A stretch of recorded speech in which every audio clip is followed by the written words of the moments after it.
The coronavirus pandemic caused every public school in California to close their doors for a period of time, highlighting the well-known digital divide that exists between affluent and underserved areas. In a special report tonight, our Kaylee Hunt takes an in-depth look at the harm distance learning has caused and what's being done about it.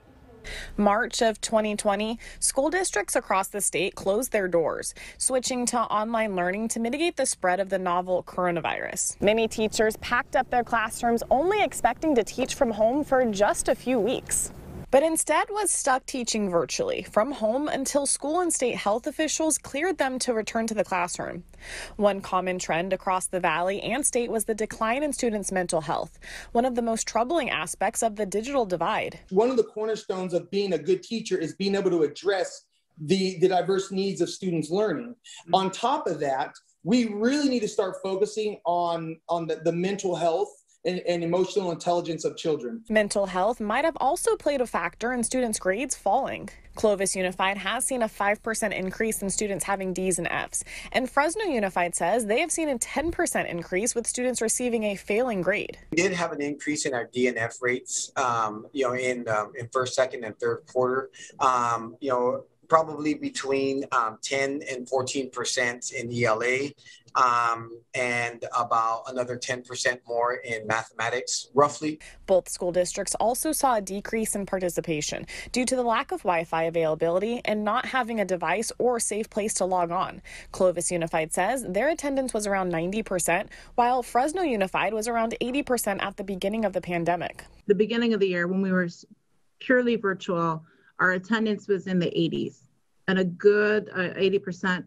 And a good number of those absences were attributed to either technology issues or not being able to connect. The Fresno County Health Department eventually cleared schools to bring small groups of at-risk students to campus.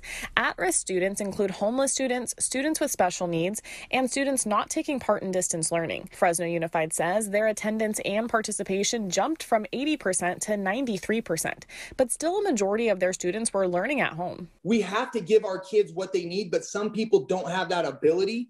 And so they sit back and they say, we're trying to survive. We're in survival mode instead of thrive mode. Clovis Unified was the first school district in Fresno County to let their students back on campus back in late November of 2020. So we struggled a lot in the beginning, and all my kids struggled in different ways, especially as the lockdowns continued and kids weren't being allowed back on campus because it kind of went back and forth for a bit. Later on, in early April of 2021, Fresno Unified allowed a majority of their students back on campus. Now, more than a year later, school looks vastly different, with students and faculty having to wear a mask at all time, along with conducting a wellness check before they enter on the campus. Governor Newsom passed a $6.6 billion school grant to give funding to school districts for PPE and other safety measures, and add incentives for districts to hold in-person instruction, meaning the Valley will be getting millions of dollars from the state. Fresno Unified will receive around $79 million.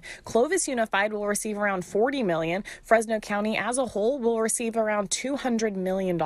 School leaders are now able to have that a little bit more flexibility with some funding to offer some special programs, get creative with summer programs so that students not only are learning, but also falling back in love with school. That means more social workers on campus holding additional summer courses and offering after-school programs during the next academic year. There's setbacks, and I feel like it's going to take a lot for most students to try to catch up. I know I'm concerned about my kids being where they're supposed to be next year. Due to the pandemic, standardized tests were not taken last school year, but they will be taken at the end of this school year. That's when we may find out how much potential damage the digital divide has actually done. Reporting in Fresno County, I'm Kaylee Hunt, KC24, local news that matters.